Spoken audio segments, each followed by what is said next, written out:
وآلہ وسلم اپنی بیویوں اور بیٹیوں اور مسلمانوں کی عورتوں سے کہہ دو کہ باہر نکلا کریں تو اپنے چہروں پر چادر لٹکا کر گھونگھٹ نکال لیا کریں. یہ چیز ان کے لیے موجب شناخت و امتیاز ہوگی تو کوئی ان کو ایذا نہ دے گا،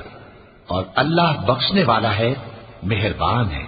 اگر منافق اور وہ لوگ جن کے دلوں میں روگ ہے اور جو مدینے کے شہر میں بری بری خبریں اڑایا کرتے ہیں اپنی حرکتوں سے باز نہ آئیں گے تو ہم تم کو ان کے پیچھے لگا دیں گے، پھر وہ تمہارے پڑوس میں نہ رہ سکیں گے مگر تھوڑے دن، وہ بھی پھٹکارے ہوئے،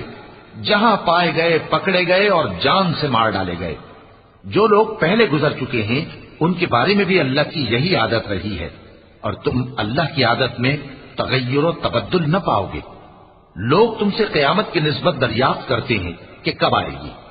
کہہ دو کہ اس کا علم اللہ ہی کو ہے، اور تمہیں کیا پتا، ہو سکتا ہے